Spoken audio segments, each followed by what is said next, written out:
Hello మా video నచ్చిందా వెంటనే లైక్ అండ్ కామెంట్ చేయండి. ఇంకా మా Andhra Vilas movie news channel కు సబ్స్క్రైబ్ చేసి నూతన వీడియోల కోసం బెల్ ఐకాన్ చిరంజీవి దూకుడుకు అడ్డుకట్ట వేయడానికి సూపర్ స్టార్ కృష్ణ సింహాసనం చిత్రంతో సాహసోపేతమైన ప్రయత్నం చేశారు. వరుస ప్లాపులతో ఇబ్బందుల్లో ఉన్న కృష్ణ ఈ సినిమాతో మళ్లీ తన స్థానాన్ని సుస్థిరం చేసుకున్నారు. కథా నేపథ్యం, విడుదల సమయంలో ఏర్పడిన ఉద్రిక్త పరిస్థితుల గురించి తెలుసుకుందాం. సీనియర్ హీరోల ప్రభావం తగ్గుతున్న సమయంలో ఖైదీ సినిమా బ్లాక్బస్టర్ హిట్ అవ్వడంతో ఇండస్ట్రీలో దూసుకుపోయాడు చిరంజీవి. ఎన్టీఆర్ రాజకీయాల వైపు వెళ్లారు. శోభాన్ బాబు తన మార్క్ సినిమాలు మాత్రమే చేసుకుంటున్నారు. కృష్ణ మాత్రం వరుసగా 3 ఫ్లాప్ సినిమాలతో డేంజర్లో పడ్డారు. సరిగ్గా ఈ సమయంలోనే చాలా తెలివిగా ఆలోచించారు సూపర్ స్టార్ కృష్ణ. చిరంజీవి దూకుడు తట్టుకునేలా పెద్ద ప్లాన్ వేశారు. తన మనసులో వచ్చిన చిన్న ఆలోచనను రచయిత మహారథిని పిలిచి చెప్పారు. ఆయన కొన్ని రోజుల తరువాత అద్భుతమైన కథతో కృష్ణ ముందుకు వచ్చారు. ఆ సినిమానే సింహాసనం. ఈ సినిమాతో చిరంజీవికి దూకుడుకి చెక్ పెట్టి మరో 10 ఏళ్లు తన పేరు మారుమోగేలా చేశారు కృష్ణ. సింహాసనం సినిమా కోసం సాహసాలెన్నో చేశారు సూపర్ స్టార్. దశార్ణ రాజ్యంలో విక్రమసింహ అనే సేనాధిపతి ఉన్నాడు. అతను ఎంతో ధైర్యవంతుడు, సమర్థుడు. ఆ రాజ్యపు యువరాణి అలకనందాదేవి విక్రమసింహాను ప్రేమిస్తుంది. రాజును తొలగించి తన కొడుకును సింహాసంపై కూర్చోబెట్టాలని మహామంత్రి ప్రయత్నిస్తాడు. కాని విక్రమసింహ ఆ రాజ్యాన్ని కాపాడుకుంటూ వస్తుంటాడు. ఈ క్రమంలో యువరాణిని చంపబోయాడు అనే నిందతో తప్పుడు సాక్ష్యం పుట్టించి విక్రమసింహను రాజ్యం నుండి బహిష్కరిస్తారు. ఇక పొరుగు రాజ్యంలో విక్రమసింహను పోలిన యువరాజు ఉంటాడు. అతను అవంతిక యువరాజు ఆదిత్యవర్ధన. అతను లైఫ్ను ఎంజాయ్ చేయడానికి ఎక్కువగా ఇష్టపడతాడు.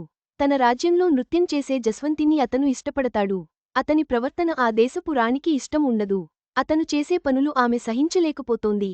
ఆమె అతని ప్రవర్తనను మార్చడానికి ప్రయత్నిస్తుంది. ఈ క్రమంలో ఆదిత్యవర్ధన అలకానందదేవిని పెళ్లి చేసుకోవాలని ఆమె కోరుకుంది.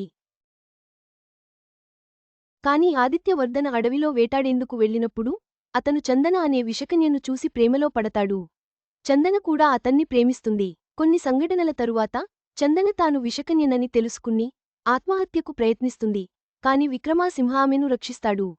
ఇలా ఉండగా అనుకోకుండా కలిసిన ఇద్దరు హీరోలు తమ సమస్యల గురించి చర్చించుకుంటారు. రాజ్యంలో కొన్ని సమస్యలు పరిష్కారమయ్యే వరకు తన రాజ్యాన్ని పరిపాలించాలని విక్రమసింహను ఆదిత్యవర్ధన ఒప్పిస్తాడు. ఆ తరువాత జరిగే పరిణామాలు చాలా ఇంట్రెస్టింగ్గా ఉంటాయి.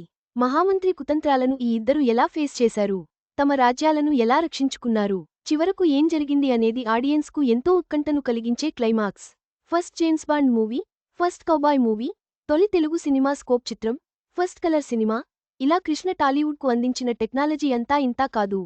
ఇక సింహాసనం సినిమాతో టాలీవుడ్లో తొలి తెలుగు 70 ఎం.ఆర్ ట్రాక్ స్టీరియో ఫోనిక్ సౌండ్ను పరిచయం చేశారు స్టార్ హీరో. అంతేకాదు కృష్ణ స్వీయ దర్శకత్వంలో నిర్మించిన తొలి సినిమా కూడా ఇదే. సింహాసనం సినిమా 1986 మార్చి 21న భారీ ఎత్తున విడుదలై ఘనవిజయం సాధించింది. ఈ సినిమా కోసం కృష్ణ చాలా కష్టపడ్డారు. డ్యూయల్ రోల్ చేస్తూ, డైరెక్షన్ చేస్తూ ఈ సినిమాను నిర్మించారు. ఈ మూవీలో 2 పాత్రల్లో కృష్ణ నటన అద్భుతం అని చెప్పాలి. ఒకేసారి మల్టిపుల్ రోల్స్ చేయడం అంటే అంత సులువైన పని కాదు. కానీ కృష్ణ ఆ ఒత్తిడిని జయించి సినిమాను అద్భుతంగా తీర్చిదిద్దారు. అప్పటికి జానపద కథలకు మంచి ఆదరణ ఉంది. కాకపోతే కమర్షియాలిటీ రాజ్యం ఏలుతున్న టైంలో ఇటువంటి కథను తీసుకోవడం కూడా కృష్ణ సాహసాలలో ఒకటిగా చెప్పవచ్చు. ఈ సినిమా చేయవద్దు అని సూపర్ స్టార్కు చాలామంది చెప్పారు. కానీ ఆ మాటలు పట్టించుకోకుండా తను నమ్మిన పనికోసం కష్టపడ్డాడు కృష్ణ. అనుకున్నదానికంటే అద్భుతమైన రెస్పాన్స్ను సాధించాడు.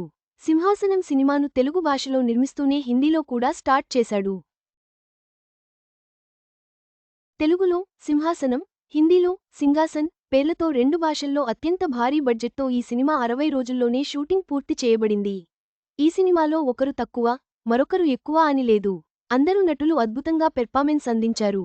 కృష్ణ సరసన జయప్రద, రాధా, మందాకిని హీరోయిన్స్గా నటించగా వహీదా రెహమాన్, గుమ్మడి, ప్రభాకర్ రెడ్డి, కాంతారావు, గిరిబాబు, సత్యనారాయణ తదితరులు ముఖ్యపాత్రలు పోషించారు. విక్రమసింహగా, ఆదిత్యవర్ధనుడుగా సూపర్స్టార్ ద్విపాత్రాభినయం ఆయన అభిమానులను ఎంతగానో అలరించింది. అంతేకాదు బాలీవుడ్ నటుడు అంజాద్ ఖాన్ నటించిన తొలి తెలుగు చిత్రం ఇదే.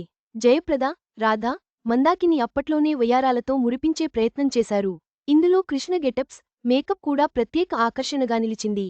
ఇతర నటీనటులు తమ పాత్రల పరిధి మేరకు నటించి మెప్పించారు. పద్మాలయ స్టూడియోస్ బేనర్పై కృష్ణ కథ, స్క్రీన్ప్లే, ఎడిటింగ్ బాధ్యతలను నిర్వహిస్తూ సింహాసనం సినిమాను నిర్మించారు కృష్ణ. డైరెక్షన్ తొలిసారి అయినా సీనియర్ డైరెక్టర్ల మాదిరి మూవీని తీర్చిదిద్దారు కృష్ణ. ఈ సినిమా వేరే దర్శకుడు ఎవరైనా చేసి ఉంటేలా వచ్చేదో లేదో తెలియదు. కానీ సింహాసనంలో కృష్ణ మార్క్ పక్కాగా కనిపించింది. ఇక ఈ సినిమాకు బప్పీలహరి సంగీతం చాలా ప్లాస్ అయింది.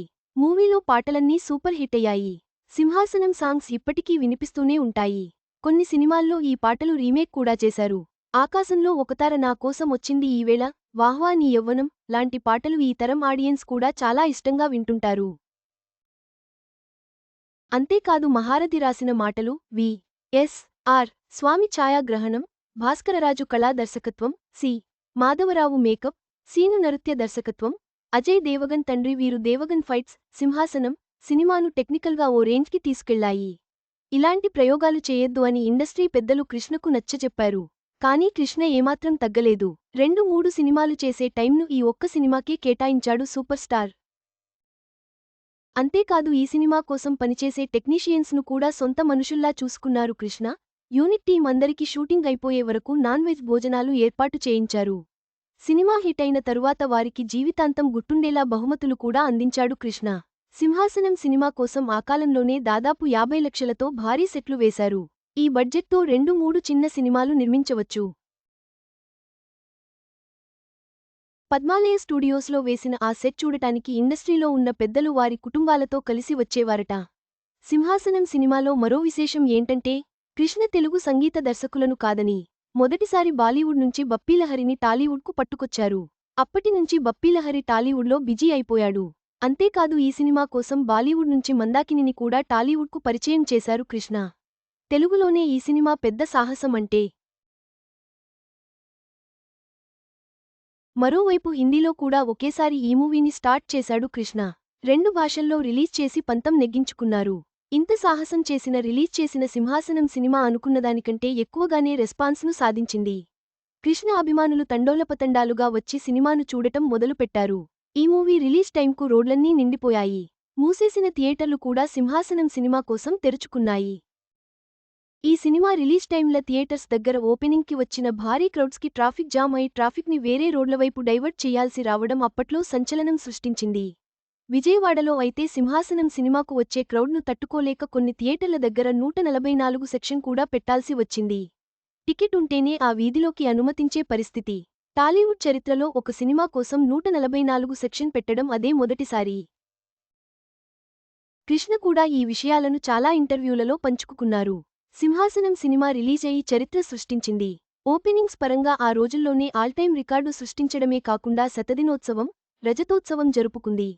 హైదరాబాద్ దేవి థియేటర్లో రోజుకు 4 ఆటలతో 105 రోజులు ఆడిన ఈ సినిమా దాదాపు 41 కేంద్రాలలో 100 రోజులు పూర్తి చేసుకుంది.